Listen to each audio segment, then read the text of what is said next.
Thank you, Representative Carson. Excellent testimony. I appreciate it. Our next witness is Representative Judy Chu. Congressman Chu represents the 27th Congressional District of California, has served in Congress since, this says 2009. Did you come in 2009? I thought you were here before I got here. That's okay.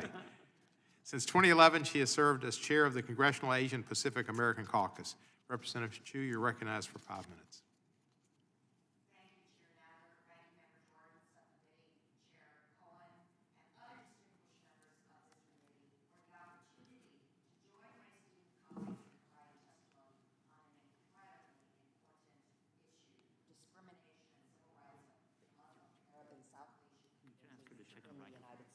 Apparently, your microphone may not be on. Okay. Well, thank you, Chair Nadler, Ranking Member Jordan, Subcommittee Chair Cohen, and other distinguished members of the committee for the opportunity to join my esteemed colleagues in providing testimony on an incredibly important issue, discrimination and civil rights of Muslim, Arab, and South Asian communities in the United States. I especially want to thank my fellow members on this panel for voicing their personal experiences and uplifting the voices of their communities to the committee today. As chair of the Congressional Asian Pacific American Caucus, or CAPAC, I've spent many years advocating for and defending the civil rights of the entirety of the Asian American and Pacific Islander, or AAPI, community, which includes many of the groups named in this hearing. As we begin today's hearing, we must understand that anti-Asian hate and discrimination, which has been recently thrust into the spotlight, is not a new phenomenon. Whether it's the Chinese Exclusion Act of 1882, Japanese American incarceration during World War II, or the surveillance of Muslim, Arab, and South Asian communities after 9/11, our history has shown us what happens when Asian Americans are used as scapegoats in times of crisis. In our more recent history, in the wake of the attacks on our nation on 9/11, the Muslim, Middle Eastern, Arab, Sikh, and South Asian communities became subject to an increasing atmosphere of suspicion, xenophobia, and violence.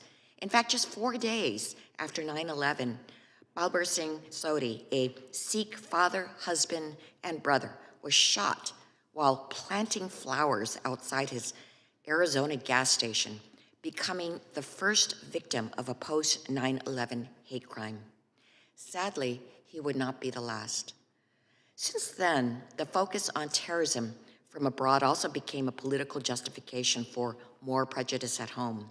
From the passage of the Patriot Act to lies about terrorists at the southern border, prejudice has been used to justify cruel immigration policies, Muslim travel bans, and more in the past few years alone. What's even worse is that this rhetoric has actually inspired new domestic terrorist threats, and innocent lives have been lost as a result. This prejudice took a concrete form in the initial days of the Trump administration when Donald Trump announced his first Muslim ban. What followed were years of pain for families deliberately separated by this ban, forced to miss weddings, funerals, births, graduations, and more. While President Biden rescinded this ban on his first day in office, we must ensure that no president has the power to create a ban like this based solely on religion and xenophobia ever again. I'm proud that the House passed my bill along with Representatives Lofgren, Carson, Omar, Tlaib, and Beyer, the No Ban Act, which repeals all iterations of the Muslim ban and ensures that no future president can unilaterally ban an entire group based on their religion. The Muslim ban wasn't just cruel for its personal impact on families, it was also dangerous in the way it promoted fear of Muslims, which we know leads to more violence.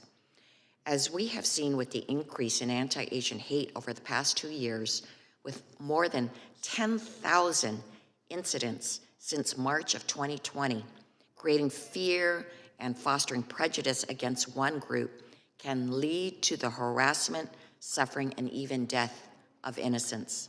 That's why I am so proud that the bipartisan Jabara Hire No Hate Act, which I led with Representative Don Beyer and others, was included in the COVID-19 Hate Crimes Act, which was signed into law last May.